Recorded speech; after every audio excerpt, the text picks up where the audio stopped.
ഏറെ പ്രസിദ്ധമായ ഒരു ചരിത്ര ഗ്രന്ഥമാണ് ദ 100 എന്ന പേരിൽ അറിയപ്പെടുന്ന 100 മനുഷ്യരുടെ പ്രഗൽഭരുടെ ചരിത്രം കോർത്തിണക്കിയ മൈക്കൽ എച്ച് ഹാർട്ട് എന്ന് പറയുന്ന ഒരു അമുസ്ലിമായ ചരിത്രകാരന്റെ പുസ്തകം. അതിൽ ലോക ചരിത്രത്തിൽ അത്ഭുതങ്ങൾ ഉണ്ടാക്കിയ മാതൃകകൾ പകർന്ന 100 പേരുടെ ചരിത്രത്തിൽ 8ാം സ്ഥാനത്ത് മദർ തെരേസയുണ്ട്, 11ാം സ്ഥാനത്ത് തോമസ് ആൽവ എഡിസൺ ഉണ്ട്. ഇങ്ങനെ ഒരുപാട് ആളുകളുടെ പേര്, യേശുക്രിസ്തുവിന്റെ പേര് അതിൽ കൊടുത്തിട്ടുണ്ട്, ചരിത്രം കൊടുത്തിട്ടുണ്ട്. ആ ചരിത്ര ഗ്രന്ഥത്തിന്റെ 1ാമത്തെ വ്യക്തിയുടെ പേര് ദ പ്രോഫറ്റ് മുഹമ്മദ് സല്ലല്ലാഹു അലൈഹി വസല്ലം. ഒരു മുസ്ലിം അല്ല. ആ ചരിത്രത്തിന്റെ ഗ്രന്ഥം വായിക്കുമ്പോൾ എന്തുകൊണ്ട് 1ാം സ്ഥാനത്ത് ഈ പ്രവാചകന്റെ പേര് കൊടുക്കുന്നു എന്നത് അദ്ദേഹം സവിസ്തരം വിശദീകരിക്കുന്നുണ്ട്. മലയാളത്തിലേക്ക് ആ ഗ്രന്ഥം തർജ്ജമ ചെയ്തിട്ടില്ല, ഇംഗ്ലീഷിലാണ് ഗ്രന്ഥമുള്ളത്. സ്വാതന്ത്ര്യദിനവുമായി ബന്ധപ്പെട്ടുകൊണ്ട് നമ്മളൊക്കെ പലപ്പോഴും കേൾക്കുന്ന, ആവർത്തിച്ചു പറയുന്ന ഗാന്ധിജിയുടെ ചരിത്രം എപ്പോഴെങ്കിലും ഒരു ഇന്ത്യക്കാരനായ ഞാനും നിങ്ങളും ചരിത്രം പഠിക്കുക എന്ന ലക്ഷ്യത്തോടെ വായിച്ചിട്ടുണ്ടോ? ഗാന്ധിജി മദ്യവർജനത്തെക്കുറിച്ച് എഴുതി വെച്ച പുസ്തകത്തിൽ രേഖപ്പെടുത്തിയിട്ടുണ്ട്, ലോക ചരിത്രത്തിൽ മദ്യം നിർമാർജനം ചെയ്യാൻ ഏറ്റവും നല്ല മാതൃക കാണിച്ച വ്യക്തി മക്കയുടെ ഭരണാധികാരി, മക്കയിൽ നിന്ന് മദീനയിലേക്ക് പലായനം ചെയ്ത് 23 കൊല്ലം കൊണ്ട് മദ്യനിർമാർജനം മാതൃകയാക്കിയ പ്രവാചകൻ മുഹമ്മദിനെയാണ് ഞാൻ ഇഷ്ടപ്പെടുന്നതെന്ന് ഗാന്ധിജി എഴുതി വെച്ചു. അദ്ദേഹം ചേർത്ത് വെച്ച 2 വാചകങ്ങൾ കൂടെയുണ്ട്. മദ്യം വേണ്ടെന്നും പാടില്ലെന്നും പറയുകയും ജീവിതത്തിൽ ഒരിക്കലും മദ്യപിക്കാതിരിക്കുകയും മദ്യപിച്ചിരുന്ന ഒരു സമൂഹത്തെ മുഴുവൻ അതിനെതിരെ പ്രവർത്തിക്കുന്ന ധാർമ്മിക ബോധമുള്ളവരാക്കി മാറ്റുകയും ചെയ്ത ലോക നേതാവാണ് പ്രവാചകൻ മുഹമ്മദ് സല്ലല്ലാഹു അലൈഹി വസല്ലം എന്ന് ഗാന്ധിജി പോലും എഴുതി വെച്ചുവെങ്കിൽ, ഒരു മുസ്ലിമായ ഞാനും നിങ്ങളും ചരിത്രത്തിൽ എപ്പോഴെങ്കിലും വായിച്ചിട്ടുണ്ടോ, പഠിച്ചിട്ടുണ്ടോ? നമ്മുടെ പ്രവാചകന് എത്ര വിമർശനങ്ങളാണ് നടന്നുകൊണ്ടിരിക്കുന്നത്. മുസ്ലിമിന്റെ, ഇസ്ലാമിന്റെ അകത്തു നിന്നും പുറത്തു നിന്നും ഇസ്ലാമിനെ വിമർശിച്ചു കൊണ്ടിരിക്കുന്നവരുണ്ട്. പ്രവാചകന്റെ വിവാഹങ്ങൾ വിമർശിക്കുന്നവരുണ്ട്, നബിതങ്ങൾ പങ്കെടുത്ത യുദ്ധങ്ങൾ വിമർശിക്കുന്നവരുണ്ട്, അടിമ വിഷയങ്ങളുമായി ബന്ധപ്പെട്ട വിമർശനങ്ങൾ ഒരു പഠനവുമില്ലാതെ വിമർശിക്കുന്നവരുണ്ട്. എന്തിനേറെ നമ്മുടെ സമുദായത്തിനകത്ത് തട്ടമിട്ടവരും തൊപ്പിയിട്ടവരും അടക്കമുള്ളവർ വരെ പ്രവാചകനെതിരെ കൊഞ്ഞനം കുത്തുന്ന പലതും പറഞ്ഞുകൊണ്ടിരിക്കുമ്പോ നമുക്ക് എന്തെങ്കിലുമൊക്കെ ചെയ്യാൻ പറ്റിയിട്ടുണ്ടോ? ആരാണ് നബി? അല്ലാഹുവിന്റെ ഖുർആൻ പറയാണ്, ലോകത്തെ എവിടെ മനുഷ്യരുണ്ടോ ആ മനുഷ്യരെ സന്മാർഗം കാണിക്കാൻ ചില മനുഷ്യരെ അല്ലാഹു നിശ്ചയിക്കും. ലികുല്ലി ഖൗമിൻ ഹാദ്, എല്ലാ സമുദായത്തിനും ഒരു ഹാദ് ഉണ്ടാകും. ഹാദ് സന്മാർഗം കാണിക്കുന്ന വ്യക്തി, വഴി കാണിക്കുന്ന ഒരു ഗൈഡ് ഉണ്ടാകും. അങ്ങനെ നമ്മുടെ ഉമ്മത്തിലേക്ക് വന്ന ഗൈഡാണ്, സന്മാർഗം പഠിപ്പിച്ചു കൊടുക്കാൻ വേണ്ടി വന്ന പ്രവാചകനാണ്.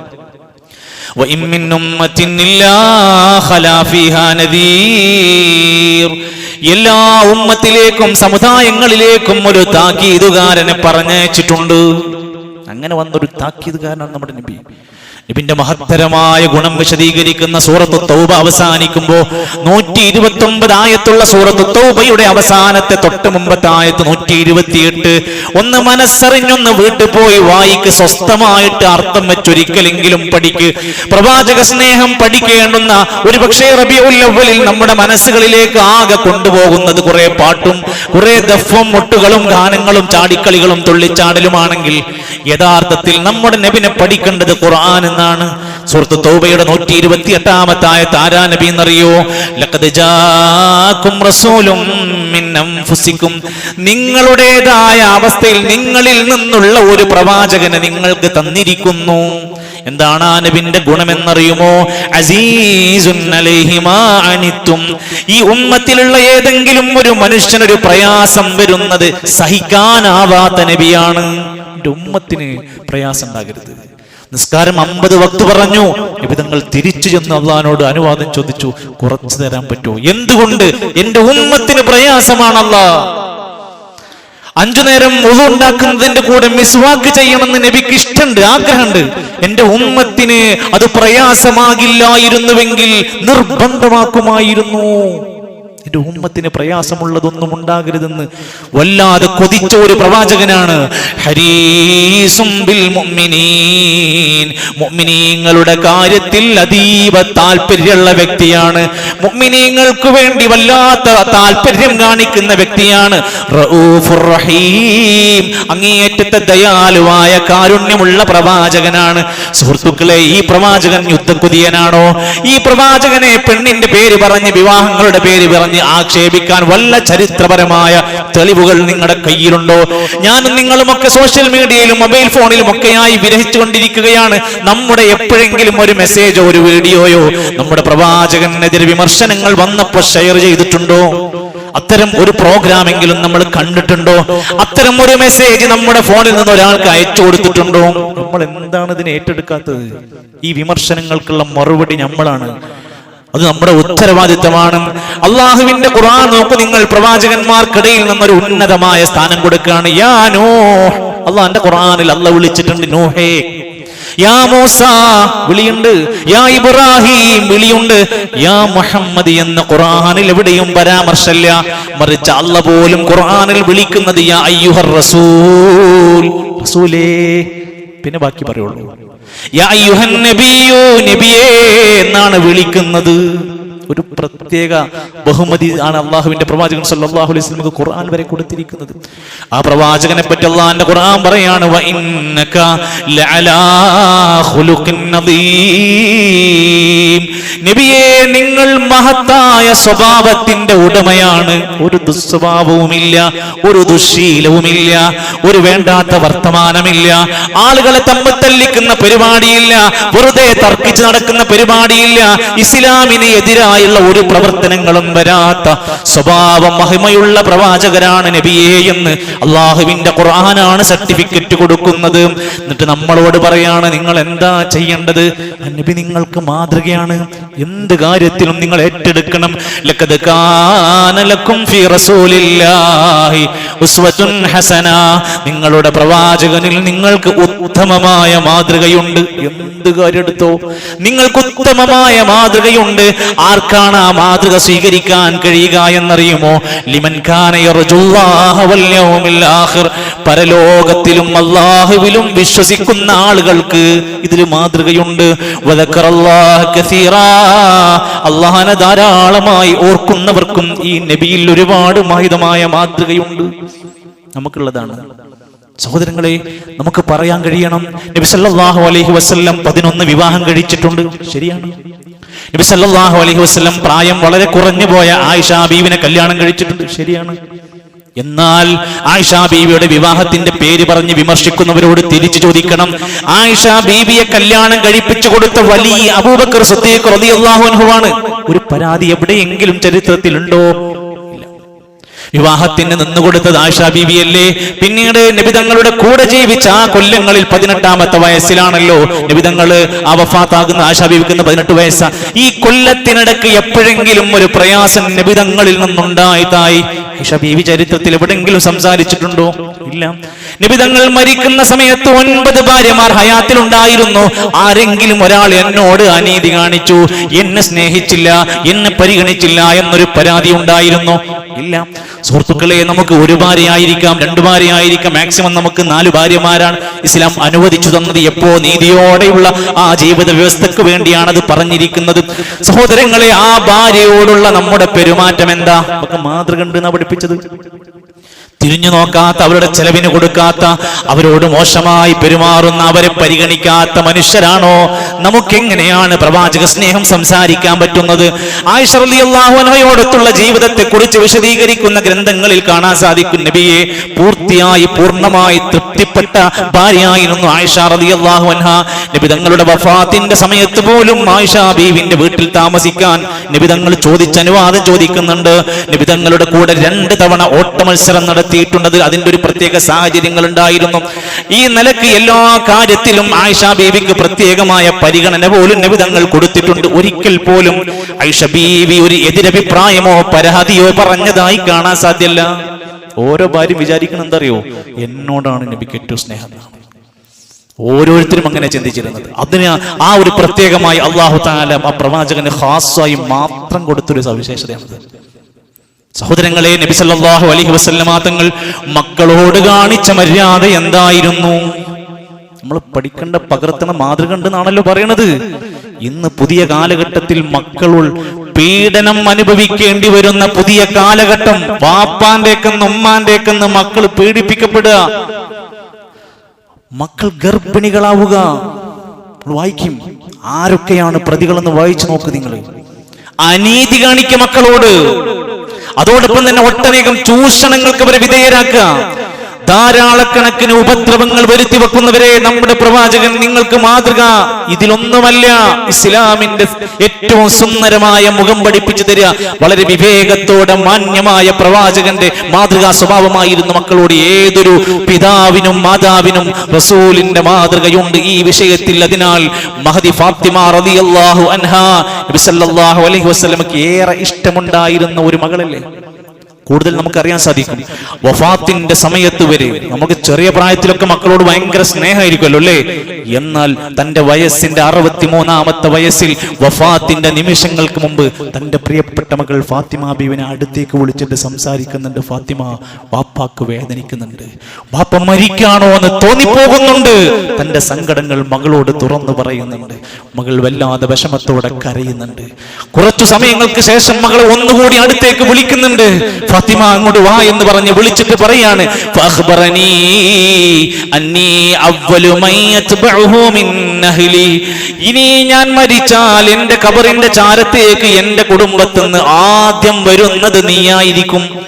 ഞാൻ മരിച്ചാല് ഇനി ഈ കുടുംബത്തിൽ നിന്ന് ആദ്യം മരിക്കാൻ പോണത് ഇയ്യായിരിക്കുമ്പോൾ ഫാത്തിമനോട് പറയണത്. അത് കേട്ടപ്പോൾ ഫാത്തിമ ബീവി അപ്പ ചിരിച്ചുപോയി, സന്തോഷാകുകയാണ് ചെയ്തത്. ആ ഫാത്തിമ ബീവിന്റെ ചരിത്രത്തിൽ ഏറെ കാണാൻ സാധിക്കുന്നവരുടെ വിവാഹവുമായി ബന്ധപ്പെട്ടാണ്. ആരെയാണ് വിവാഹം കഴിപ്പിച്ചു കൊടുക്കുന്നത്? പുതിയ പ്രിയപ്പെട്ട രക്ഷിതാക്കളെ നല്ലോണം ഒന്ന് ചിന്തിക്കണം. പ്രിയപ്പെട്ട നമ്മുടെ മക്കൾക്ക് പെണ്ണ് കെട്ടിച്ചു കൊടുക്കുന്ന പെൺമക്കളെ നമ്മൾ പറഞ്ഞയക്കുന്ന ആൺമക്കൾ ഇന്ന് എത്രമാത്രം അവസ്ഥയിലാണെന്ന് ഒന്നുകൂടെ വിലയിരുത്തേണ്ടതാണ്. എത്രയോ ലഹരി കേസിലെ പ്രതികൾക്കാണ് നമ്മൾ വിവാഹം കഴിച്ചു കൊടുക്കുന്നത്. 5-8 കൊല്ലങ്ങൾ കഴിഞ്ഞിട്ട് തന്റെ കൂടെയുള്ള ഭാര്യന്റെ കൂടെ ഒരു നിമിഷം കിടന്നുറങ്ങാൻ സമ്മതിക്കാത്ത ഭർത്താക്കന്മാർ. പുതിയ പുതിയ സംഭവങ്ങൾ നിങ്ങൾ കേൾക്കുന്നുണ്ടല്ലോ. ജീവിതം എന്ന് പറയുന്നത് ഒരു കെണിയാണ്, അപകടമാണെന്ന് മനസ്സിലാക്കുന്ന പോലെ. അതുകൊണ്ട് എനിക്ക് യാതൊരു ഉത്തരവാദിത്വങ്ങളും വേണ്ട, എനിക്കിങ്ങനെ പാറി നടക്കണം, അതിന് കല്യാണം തടസ്സാണെന്നൊക്കെ പറഞ്ഞ് നടക്കുന്ന ആൾക്കാരുണ്ടല്ലോ. സുഹൃത്തുക്കളെ, നമ്മുടെ മക്കളെ വിവാഹം കഴിപ്പിച്ചയക്കുമ്പോ നല്ലവണ്ണം ഗൗരവത്തോടെ ദീന് പരിഗണിച്ചുകൊണ്ട് വിവാഹം കഴിക്കണേ. ഇന്ന് നമ്മുടെ ആൺമക്കളിൽ പെണ്ണ് കിട്ടാത്ത പ്രശ്നമുള്ളവരുണ്ട്. പെണ്ണ് കിട്ടാൻ കാരണങ്ങൾ ഒരുപാടുള്ള അവസ്ഥകൾ കടന്നു പോവുകയാണ്. ഇവിടെയാണ് ഫാത്തിമ ബീവിക്കൊരു വിവാഹം വരുന്ന സമയത്ത് അലിയാർ തങ്ങളെയാണ് പേര് നിർദ്ദേശിക്കപ്പെടുന്നത്. എന്താ അലിയാർ തങ്ങളുടെ പ്രത്യേകത? അലി റളിയല്ലാഹു അൻഹുവിന്റെ സവിശേഷത നബി തങ്ങൾക്ക് അറിയാം. ചെറുപ്പം മുതൽ ഒരു ദുശ്ശീലവും ദുസ്വഭാവവും പറയാൻ പറ്റാത്തൊരു ചെറുപ്പക്കാരൻ. അങ്ങനെ അലി റളിയല്ലാഹു അൻഹു വിവാഹം തന്റെ മകൾക്ക് ഏറ്റവും മാതൃകാപരമായ ഒരു ചെറുപ്പക്കാരനെ കണ്ടെത്തി വിവാഹം കഴിപ്പിച്ചു കൊടുക്കുക എന്നുള്ള ആ വലിയ ദൗത്യം നിർവഹിക്കുകയാണ്.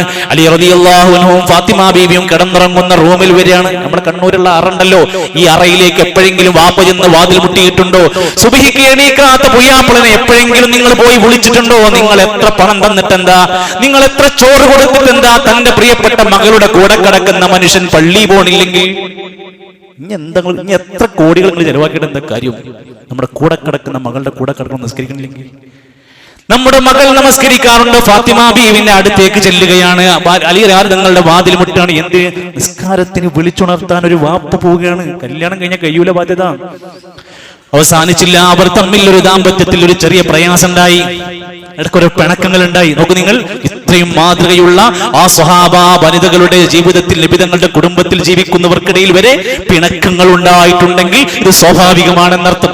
ആ പിണക്കമുണ്ടായപ്പോ നിബിതങ്ങൾ നേരെ കയറി ചെല്ലാണ്. ആരുടെ അടുത്തേക്ക്? പുയ്യാപ്പിളന്റെ അടുത്തേക്കില്ലേ. എന്നിട്ട് എന്താ പറയണത്? എന്റെ മോളങ്ങ് ഒഴിവാക്കി തന്നാണോ? ഒറ്റ മുറിക്കല നമ്മളൊക്കെ, ഒറ്റ വെട്ട് 2 കഷ്ണം. രണ്ടാമതൊരു മയത്തിൽ വർത്തമാനം വരെ അറിയില്ല, മാന്യമായി സംസാരിക്കാൻ അറിയില്ല, പ്രശ്നം ഉണ്ടാക്കാൻ അറിയും, പ്രശ്നം തീർക്കാൻ അറിയില്ല. ഈ നേരെ അലിയാർ തങ്ങളുടെ അടുത്തേക്ക് ചെന്നിട്ട് കൈപിടിച്ചിട്ട് മണ്ണിൽ കിടന്ന് സങ്കടപ്പെട്ട് കിടക്കുന്ന അലിയാർ തങ്ങളെ വിളിക്കണം. യാ അബാ തുറാബ്, അല്ലയോ മണ്ണിന്റെ വാപ്പ, മണ്ണിൽ കിടന്ന് പുരളിക്കൊണ്ടിരിക്കുന്ന മനുഷ്യ, എന്താ അങ്ങനെ കുട്ടികളെ പോലെ എണീറ്റ് പോന്നേന്ന് പറഞ്ഞിട്ട് മകളുടെ അടുത്തേക്ക് സ്നേഹത്തോടെ കൊണ്ടുപോവുകയാണ്. പഠിക്കാൻ ഒരുപാടുണ്ട്, പകർത്താൻ ഒരുപാടുണ്ട്. ദാമ്പത്യം എന്നതും കുടുംബം എന്നതും നമ്മൾ ഏറെ ചിന്തിക്കേണ്ടതാണ്. നബി സല്ലല്ലാഹു അലൈഹി വസല്ലം അവിടുത്തെ പേരക്കുട്ടികളോട് കാണിച്ച മാന്യമായ സ്നേഹപെരുമാറ്റം ചരിത്രത്തിൽ ഗ്രന്ഥങ്ങളിൽ എഴുതിയിട്ടുണ്ട്. ആരാ? മക്കളുടെ കുട്ടികളോട്, ചെറിയ മക്കളോട് അവർക്ക് കളിക്കാനുള്ള ഒട്ടകമായി നിന്നുകൊടുത്ത വല്യപ്പയാണ് നബിതങ്ങള്. നമുക്ക് ഒഴിവില്ലല്ലേ? നമ്മളൊരു മിഠായി മേടിച്ചു കൊടുക്കും, ഇതിനപ്പുറത്ത് നമുക്ക് എന്തെങ്കിലും വല്ലതും ചെയ്യാൻ കഴിഞ്ഞിട്ടുണ്ടോ? നബി തങ്ങൾ ആ പേരക്കുട്ടികളെ ചേർത്ത് പിടിക്കും. അവർക്ക് കയറി കളിക്കാനുള്ള കളിപ്പാട്ടം പോലെയായിരുന്നു. നമസ്കാരത്തിൽ മുതുകത്ത് കയറിയിരിക്കും. ആ വല്യപ്പ ചീത്ത പറഞ്ഞിട്ടില്ല, വഴക്ക് പറഞ്ഞിട്ടില്ല, അടിച്ചിട്ടില്ല. നമസ്കാരത്തിൽ പ്രയാസം ഉണ്ടാക്കിയിട്ട് നമ്മളൊക്കെ എവിടെയാണെന്ന് ആലോചിച്ച് നോക്കൂ നിങ്ങൾ. നമ്മുടെ മക്കളുടെ കാര്യത്തിൽ ഈ വിഷയത്തിൽ നോക്കൂ. പള്ളിയിലേക്ക് അവരെ കൈപിടിച്ച് കൂട്ടിക്കൊണ്ടുപോയിരുന്നു. കുട്ടികളെ പള്ളിയിലേക്ക് അടുപ്പിക്കാൻ നോക്കിയിരുന്നു. രണ്ടുപേരെയും മടിയിൽ വെച്ചിട്ട് വല്യപ്പ പ്രാർത്ഥിക്കാണോ,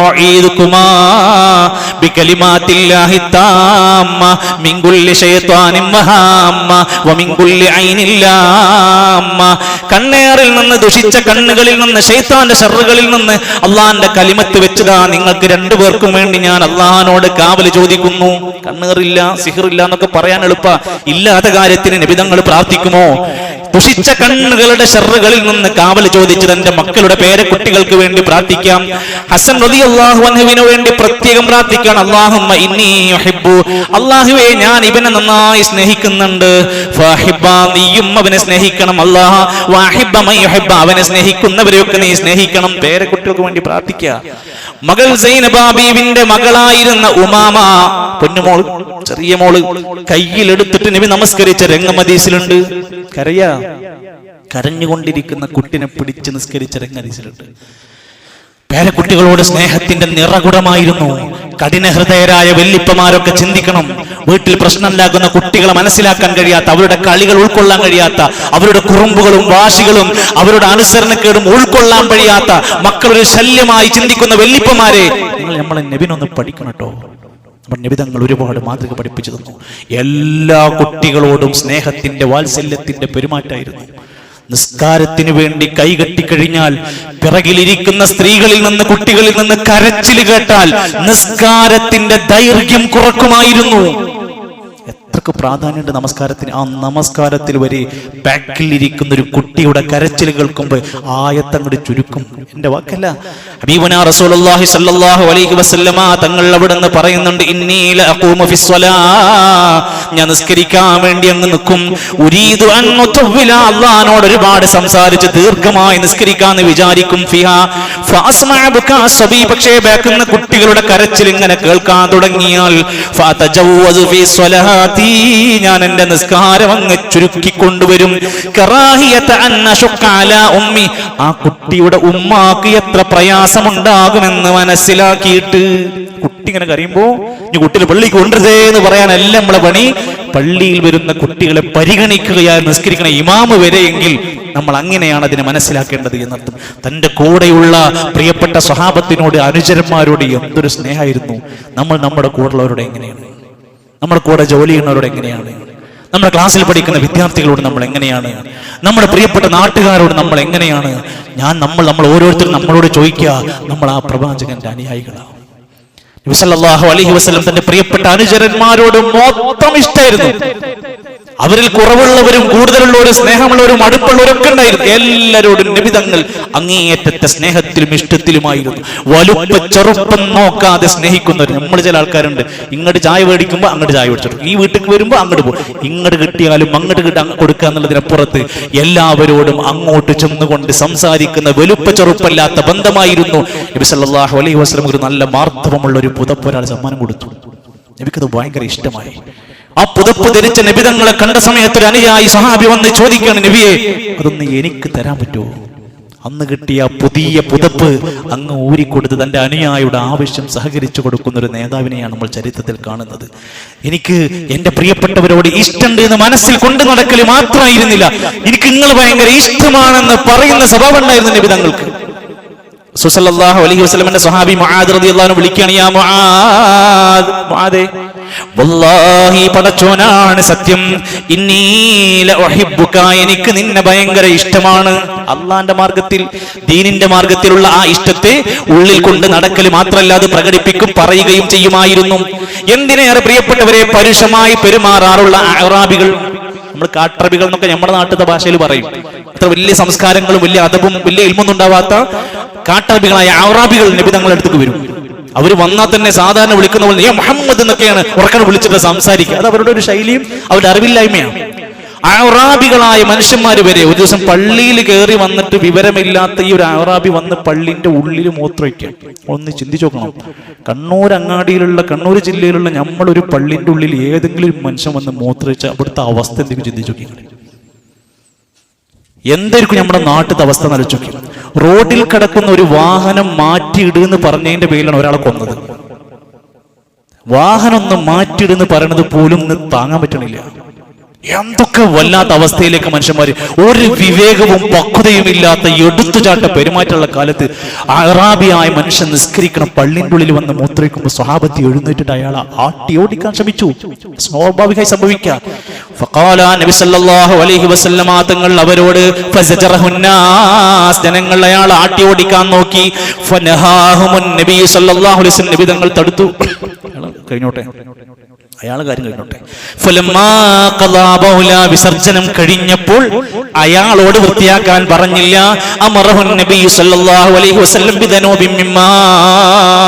അനുയായികളോട് പറഞ്ഞാൽ വൃത്തിയാക്കി കിട്ടും. എന്നിട്ട് പുറത്തിറങ്ങിയിട്ട് അദ്ദേഹത്തെ ഒറ്റക്ക് കൊണ്ടുപോയിട്ട് ഇത് പള്ളിയല്ലേ, നിസ്കരിക്കണ സ്ഥലല്ലേ, നിങ്ങൾ ഇങ്ങനെ ചെയ്യരുതിട്ടോ. ഈ നിലക്ക് നമ്മുടെ നാട്ടിൽ ഞാനും നിങ്ങളും നമ്മളൊക്കെ വളരെ പക്വമായി വിവേകത്തോടെ മനുഷ്യരോട് പെരുമാറാൻ തുടങ്ങിയാൽ എന്തായിരിക്കും ഉണ്ടാവുക? എത്രമാത്രം വലിയ മാതൃകയാണ് അതിൽ പറയാനുള്ളത്. അമുസ്ലിമീങ്ങളോട് പോലും ത്വായിഫിൽ നിന്ന് നബി തങ്ങളെ ഉപദ്രവിച്ചാട്ടിയവർക്ക് എതിരായി പ്രാർത്ഥിക്കുക പോലും ചെയ്തില്ല. അവർക്ക് നന്നാകുമെന്ന പ്രതീക്ഷയായിരുന്നു.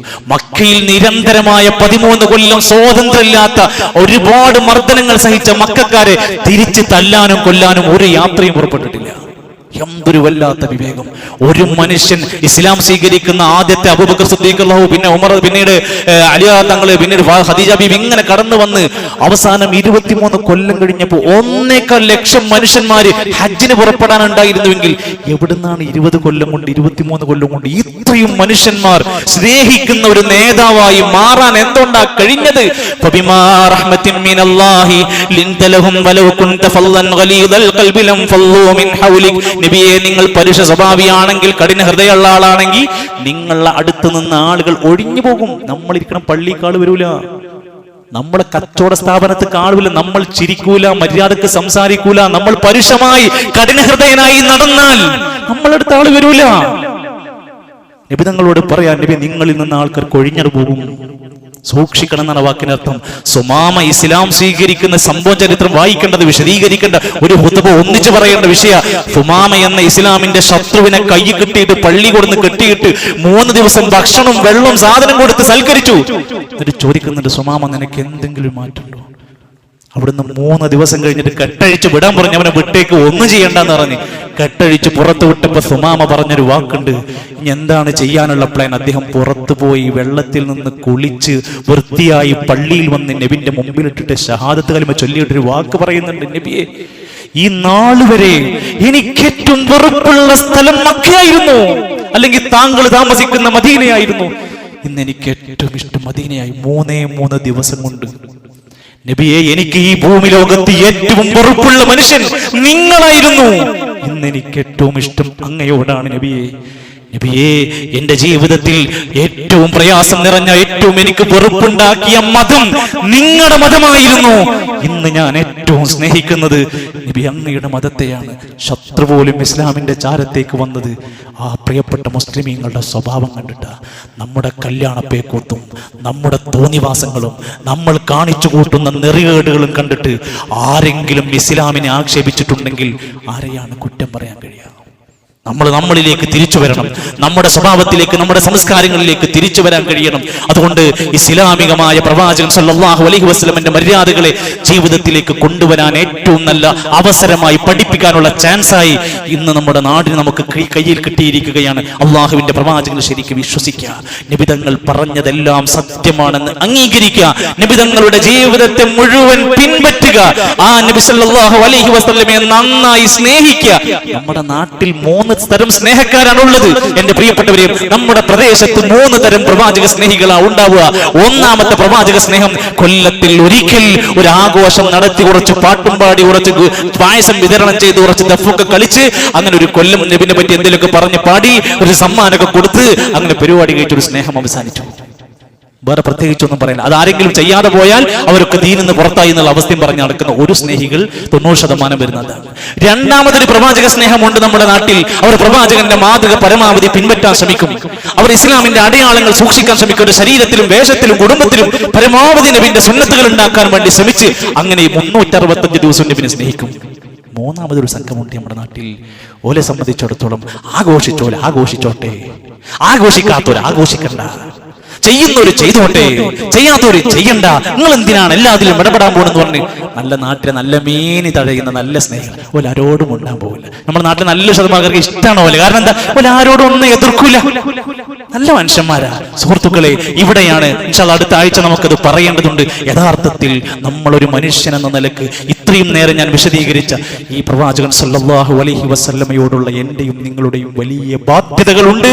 അത് പഠിക്കണം, അത് പ്രവർത്തിക്കാനുള്ളതാണ്, അതിലേക്ക് ആളുകളെ ക്ഷണിക്കാനുള്ള ഉത്തരവാദിത്വം നമുക്കാണ്.